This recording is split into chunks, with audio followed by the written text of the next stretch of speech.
Hello guys, hi, welcome back to Vijay Sai tech. ఈరోజు ఏంటంటే నేను మీకు ఇన్స్టాగ్రామ్లో పేజ్ అనేది ఏ విధంగా క్రియేట్ చేసుకోవాలో ఈ వీడియోలో అయితే చెప్తాను. సో లేట్ చేయకుండా వీడియోలోకి అయితే వెళ్ళిపోదాం.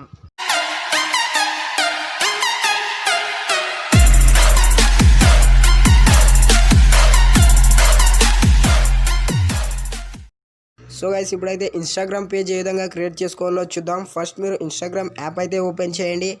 యాప్ ఓపెన్ చేశాక ఇక్కడ కనిపిస్తుంది కదా, ఇక్కడ వచ్చేసింది కదా, ఇక్కడ రైట్ సైడ్లో ఇక్కడ రైట్ కార్నర్లో కింద కనిపిస్తుంది కదా DP are like your profile అనుకోవచ్చు. దీనిపై క్లిక్ చేయండి. దీనిపై క్లిక్ చేశాక ఇక్కడ మనకు రైట్ సైడ్లో టాప్లో 3 లైన్స్ కనిపిస్తున్నాయి కదా, దీనిపై క్లిక్ చేయండి. క్లిక్ చేశాక ఇక్కడ మీకు కింద సెట్టింగ్స్ వస్తాయి చూడండి. సెట్టింగ్స్పై క్లిక్ చేశాక ఇక్కడ నెక్స్ట్ ఏం చేస్తారంటే ఇక్కడ యాడ్స్ దాని కింద అకౌంట్స్ అని ఉంది కదా, దీనిపై క్లిక్ చేయండి. ఇప్పుడు ఇక్కడ స్క్రోల్ చేసినట్లయితే ఇక్కడ కింద ఉంది కదా స్విచ్ టు ప్రొఫెషనల్ అకౌంట్ అని. ఇక్కడ ఇన్స్టాగ్రామ్లో ఏ విధంగా ఉంటుందంటే ఫేస్బుక్ లాగా ఫేస్బుక్ పేజ్ అలాగే ఫేస్బుక్ అకౌంట్ అని 2 అయితే ఉండవు. ఇక్కడ ఓన్లీ 1 ఉంటుంది ఇన్స్టాగ్రామ్. అదని మనం పర్సనల్ అకౌంట్కి అలాగే ప్రొఫెషనల్ అకౌంట్కి అయితే స్విచ్ చేసుకోవచ్చు. పర్సనల్ అకౌంట్ అంటే మనం నార్మల్గా వాడుకునేది, అలాగే ప్రొఫెషనల్ అంటే మనం ఇన్స్టాగ్రామ్ పేజ్ లాగా యూస్ చేసేది ప్రొఫెషనల్ అకౌంట్ అని అంటాము. సో ఇప్పుడు ఏం చేస్తారంటే ఇక్కడ స్విచ్ టు ప్రొఫెషనల్ అకౌంట్ ఉంది కదా, దీనిపై క్లిక్ చేయండి. దీనిపై క్లిక్ చేశాక మీకు ఇక్కడ 2 ఆప్షన్స్ అయితే వస్తాయి. అవేంటంటే క్రియేటర్ అలాగే బిజినెస్. మీరు క్రియేటర్ అయితే కనుక మీరు ఫస్ట్ వన్ పై క్లిక్ చేయండి. నెక్స్ట్ లేదు మాకు బిజినెస్ ఉంది ఈ ఇన్స్టాగ్రామ్ పేజ్ బిజినెస్ కోసం అంటే మీరు సెకండ్ వన్ క్లిక్ చేసుకోవచ్చు.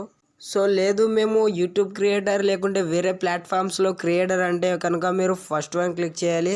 ఇక్కడ నెక్స్ట్ పై క్లిక్ చేసి మరోసారి నెక్స్ట్ పై క్లిక్ చేసినట్లయితే ఇక్కడ మీ కేటగిరీని అయితే సెలెక్ట్ చేసుకోవాల్సి ఉంటుంది. ఇక్కడ మీ కేటగిరీని సెలెక్ట్ చేసుకోండి. మీ కేటగిరీని సెలెక్ట్ చేసుకొని ఇక్కడ నెక్స్ట్ పై డన్ అని ఉంది కదా, డన్ పై క్లిక్ చేసుకోండి ఇక్కడ. సో నెక్స్ట్ వచ్చేసి మీకు ఈ విధంగా అయితే వచ్చేస్తుంది. ఇక్కడ మీ పేజ్ అయితే క్రియేట్ అయిపోతుంది. లేదు మీ డీటెయిల్స్ అంతా కరెక్ట్గా లేవంటే మీకు ఇక్కడ చూడండి ఈ విధంగా అయితే వస్తుంది.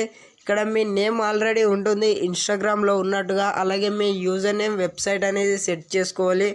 సెట్ చేసుకొని ఇక్కడ రైట్ మార్క్ ఇచ్చినట్లయితే ఇప్పుడు మీ ఇన్స్టాగ్రామ్ పేజ్ అనేది సెట్ అయిపోయినట్టే, అంటే మీరు ప్రొఫెషనల్ అకౌంట్కి మీరు కన్వర్ట్ అయినట్టు. సో ఈ విధంగా అయితే మీ పర్సనల్ అకౌంట్ నుంచి ప్రొఫెషనల్ అకౌంట్ ఇన్స్టాగ్రామ్ పేజ్లోకి అయితే మీరు కన్వర్ట్ అయితే చేసుకోవచ్చు. సో ఈ వీడియో మీకు యూస్ అయినట్లయితే లైక్ చేయండి, షేర్ చేయండి, అలాగే సబ్స్క్రైబ్ చేసుకోవడం మర్చిపోకండి. Thank you for watching Vijay Sai tech.